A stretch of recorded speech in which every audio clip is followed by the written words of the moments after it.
The Big Ten and the ACC get together 6 times on Saturday. I think that's pretty unprecedented. The game I would most like to see is this one in Chapel Hill with the Tar Heels hosting Minnesota. We got Evan Rogers on the line from inside Carolina. Please join him there to get ready for the game. Evan, how you doing today? I'm doing great. Thanks for having me. Absolutely. Before we get to what will transpire on Saturday, let's talk about Trey Walker, incoming transfer player from Kent State, was an all-MAC wide receiver there, and he's been denied eligibility. Starting on August 8th was when I believe the NCAA first ruled or made it clear that he would not be eligible for the 2023 season. Now, this is a player that began his career at North Carolina Central.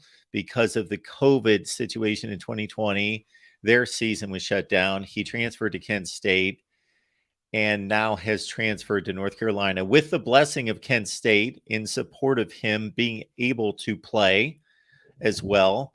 And a lot of people, Evan, found out about this during the South Carolina game. It was brought to light for many. And even Sean McDonough, for example, during the game broadcast said, NCAA, what are we doing here? We've got a player that has moved closer to his family, especially his grandmother, not able to go see him play. And that is the reasoning behind his transfer. Yeah, no, it's definitely something that came up, like you said, to the media around April and August. Trey Walker, like you kind of outlined there, two-time undergraduate transfer.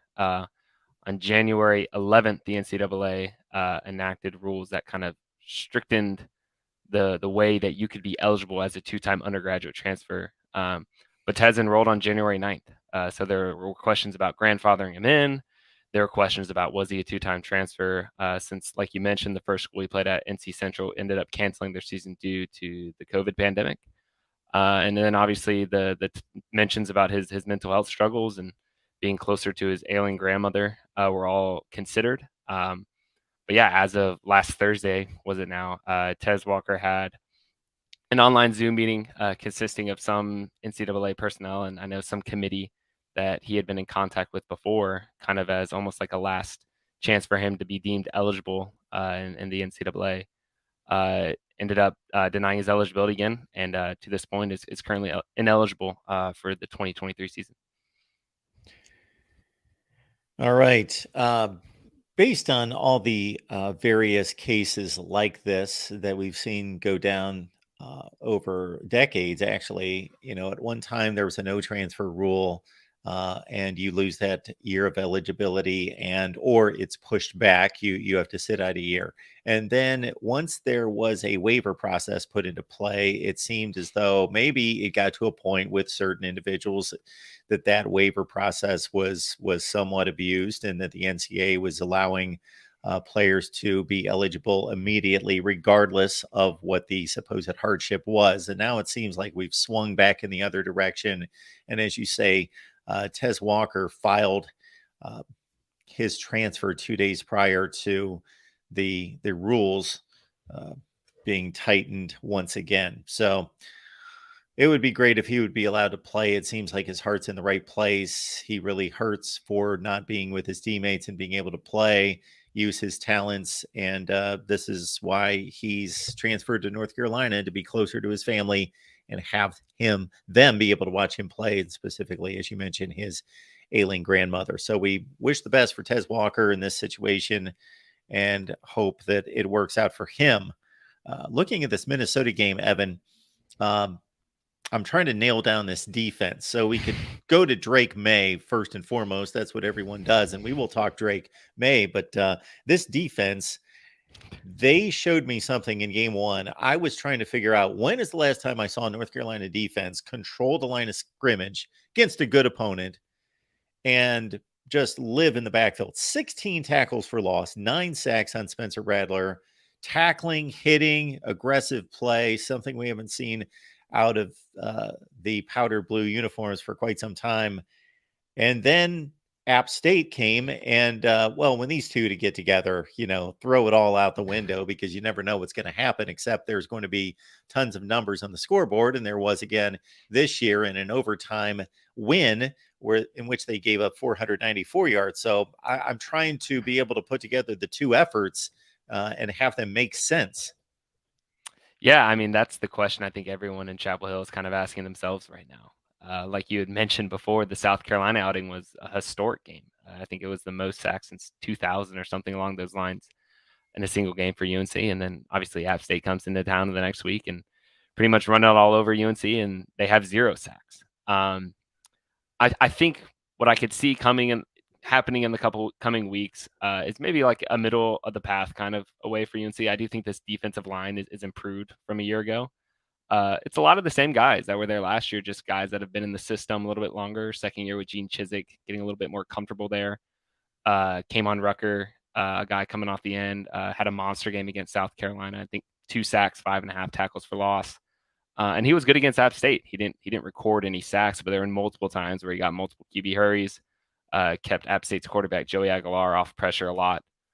And without recording any sacks, it felt like the defensive line at times was still getting there in the backfield and getting pressure, which compared to last year, you really didn't see at all.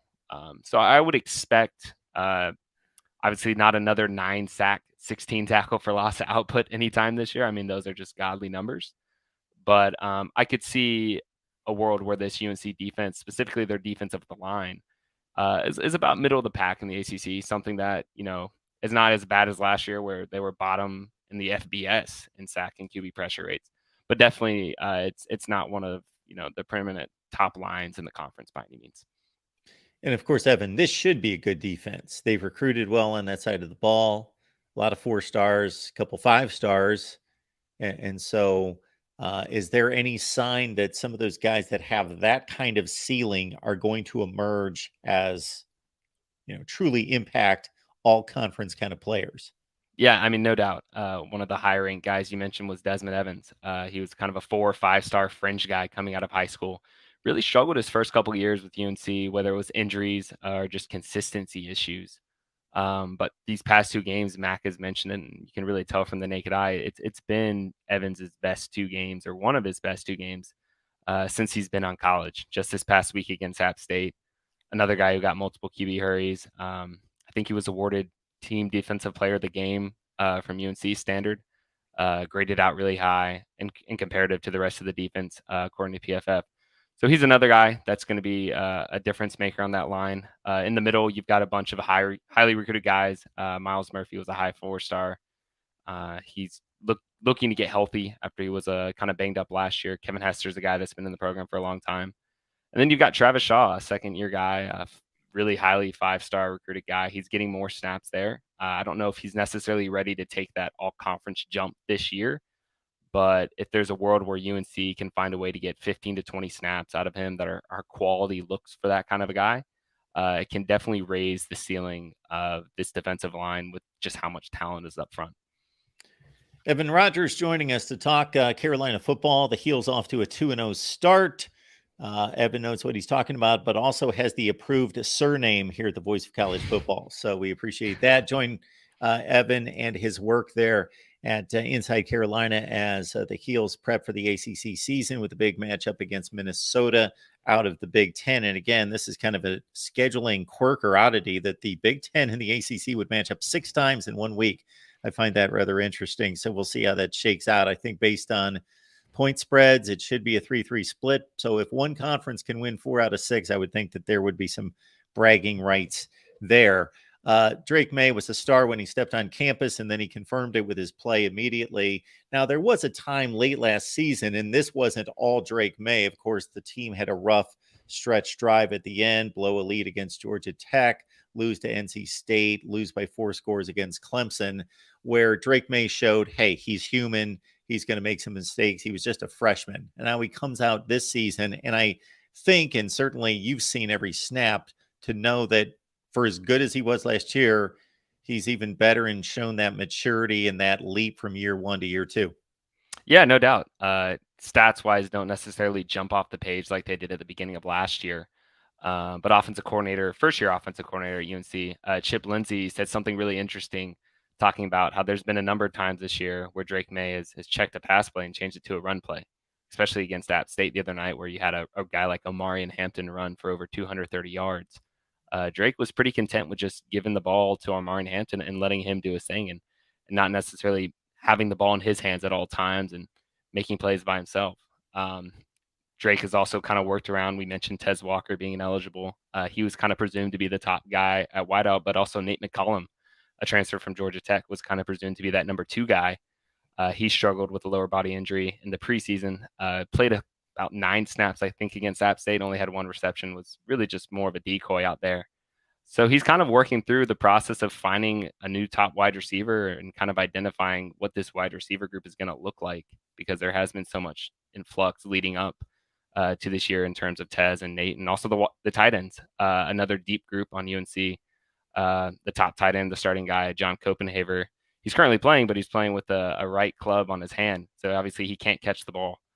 He was a guy that made a spectacular one-handed grab against South Carolina and played the other night against App State, but just in limited capacity because, he couldn't catch the ball. So you're seeing a guy that, like you mentioned, is a lot more mature, a lot more better footwork in the pocket than last year for sure. And is a guy that, despite his arm talent and all of his abilities, is perfectly content with, handing the ball off if he sees that the run game is working, or a guy that's content with, dinking it and dunking it 4 or 5 yards down the field, and instead of necessarily hitting that deep shot over the defense. British Brooks had the big game in the run game against South Carolina, 15 carries for $103. And I think he's okay physically. From what I understand, he's okay. They just decided for precautionary reasons to hold him out against App State. And Omari and Hampton did reasonably well, I would say. The Doak Walker Award winner for the week. So the best running back in the country for week 2, Omari and Hampton, 234 yards. So they have some options back there, Evan. Yeah, they've got plenty of options. Like you mentioned, British Brooks, he was the presumptive starter last year before he tore his ACL in late fall camp. Had a big game against South Carolina. Didn't play against App State. They said it was a lower body bruise, like you mentioned, a little bit more precautionary than anything long term. So he had Amari Hampton fill in, a sophomore, a very highly recruited 4-star guy, huge kid, 6 foot, 220 pounds.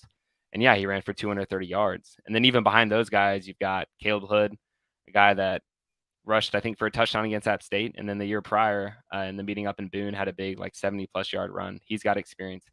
And then Elijah Green is technically your 4th-string running back, and he was the leading rusher amongst running backs last year for UNC when they were kind of having some injury struggles. I think he finished with over 500 yards a season ago. So you've really got 4 guys in the backfield that you can trust to be starters, and it's definitely one of the deeper, if not the deepest, position group that UNC has. Got Evan Rogers here, Inside Carolina. Check out his work there, covering North Carolina athletics. So now Minnesota comes to town, and there's a stereotype about the Big Ten, and it's probably overplayed, but Minnesota is that stereotype. They live up to it. So they like to run the ball. I know that there was a period of 3 to 4 years where they ran the ball more than any team in the country that was not a service academy. So that's what they like to do. Ethan Kalikimanis is a really good passing quarterback, better than what they had with Tanner Morgan, but much less experienced, and did throw for 319 yards in the regular season final last year. But they're going to come in and they're going to do what they want to do. Now, I would think on the surface, I think Carolina is about a 7.5-point favorite, that they appear to be the faster team, more skilled, and obviously have a huge edge at quarterback. But Minnesota has been able to do this in the past. If they can execute, they want to grind the game down. They want to squeeze the air out of the ball, and they want to beat you up for 4 quarters and lean on Carolina and hope that in the 4th quarter they're within a score and then they win the game. And that's pretty much what Carolina is going to try to avoid. Yeah, no, it's a great test early on, physicality-wise, for UNC. They kind of got a little bit of a teaser with that last week with App State. Obviously, not nearly the talent up front on the line or at running back. But like you mentioned, I mean, Minnesota is going to run the ball and really try to out-physical you up front. I think last week against Eastern Michigan, they ran the ball over 50 times for almost 300 yards. So they're a team that's going to be a test for UNC's run defense. It's going to be a question of, is the run defense against South Carolina going to show up, or is it going to be the run defense we saw last week against App State that kind of struggled at times? But really, these next 2 weeks before UNC's bye week with Minnesota at home and then Pittsburgh on the road, you could argue those are probably the two most physical teams UNC is going to play this year. So it's going to be a real test for Gene Chizik for this new defense, kind of to see if they've really turned that corner in terms of both their talent level playing up to par, but also the physicality and increased physicality that they've been preaching all along. Because that's something that obviously in years past, one of the key things that people would point out about UNC is they're a team you could push around. They're a team that tends to play a little bit soft up front. And that's something through two games we've kind of seen a page turn, but you're really going to find out physicality wise what this team is made of this week and next week for sure. It could an argument could be made that North Carolina with South Carolina, App State, Minnesota, Pitt, that might be the toughest four games in the country facing anyone. Everybody else has some kind of letdown. Usually they only have one decent team and they've got about 3 cupcakes to start out. But that's a difficult non-conference schedule to pair together with an opener against an ACC team that surprise to me lost to Cincinnati this week, but I still expect to be a tough out in the ACC. Do the Carolina players, do they talk about what their goals are? Have they made that known about what their expectations are? Yeah, I think across the board, a lot of the players have voiced it's to get back to the ACC championship game like they did last year and to hopefully win it in their eyes. They think they're talented enough. Obviously, with Drake at quarterback, you're going to have a leg up on a lot of teams in the country, and they feel like they developed and recruited both from the high school ranks and the portal to help provide for some of their weaknesses they had last year. So that's really the clear cut goal. And like you had mentioned, this 4-game opening stretch, Mac Brown voiced it early on how this is the most difficult schedule he's ever coached for, and I think it's a good test for him. Last year, when they started out 9-1 and were ranked in the top 15, a lot of people questioned how good this team really was because they had squeaked out wins over App State and at Georgia State and played FAMU early on in the season. So I think how you avoid that is you play tough teams and you play hard games to begin the season with. And since you have a quarterback that you knew coming into the season was going to be one of the better ones at his position, why not challenge him early? I think it's always good to find out a lot about your team early on, whether than get to November and you have a good record, but people are still kind of questioning you. If UNC gets to the end of October, early November with 1-2 losses, people are going to know for the most part that this team is pretty good and that they're really battle tested. Folks, if you enjoyed the conversation, the discussion, the debate, the analysis, please hit the like button, subscribe right here at the Voice of College Football. And again, get prepped for Minnesota and North Carolina at Inside Carolina with Evan Rogers. And you see his Twitter handle right there. Very cleverly, Evan Rogers, but with the 0 there to distinguish himself. That's very good. So you can catch him right there on Twitter and follow all of his work. Evan, we appreciate you stopping by, breaking things down for us. Appreciate it. Thanks for having me, Mark.